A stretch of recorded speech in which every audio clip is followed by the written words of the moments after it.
Today, I will give a brief introduction to the basic concepts of international law. The term international law was first used by Jeremy Bentham in 1780 in his Introduction to the Principles of Morals and Legislation. Since about 1840, in the English and Romance languages, it has replaced the older terminology, law of nations. Until the period between the two world wars, writers found no difficulty in defining international law. International law is the law that governs the relations between states amongst each other, because at that time the prevailing positivist doctrine held that only states could be subjects of international law.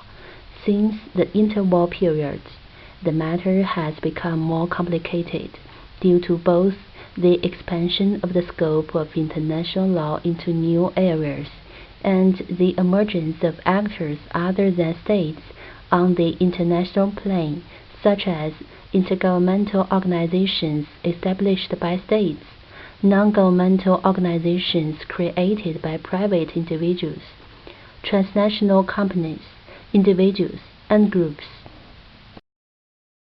Although increasing global interdependence and the emergence of new players on the international level have put into question the role of the state in international affairs, international law is still predominantly made and implemented by states.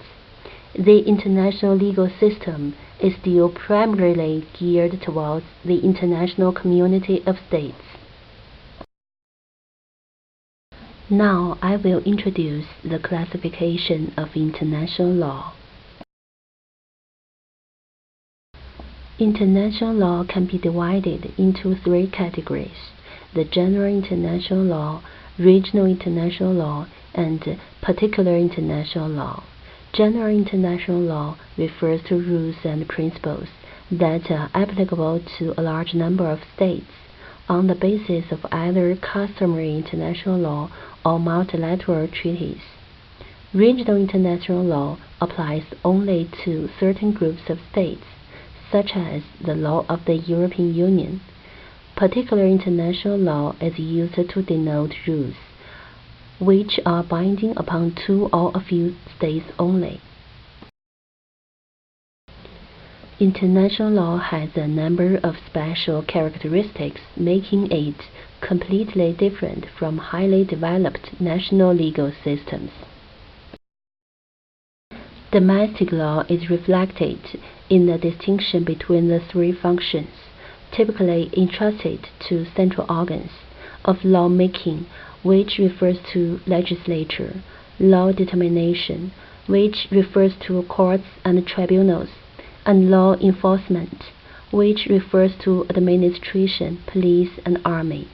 Domestic law is addressed to a large number of governmental bodies and private individuals and groups of individuals. International law is a horizontal legal system lacking a supreme authority, the centralization of the use of force, and a differentiation of the three basic functions of lawmaking, law determination, and law enforcement, typically entrusted to central organs. The United Nations General Assembly is not a world legislature.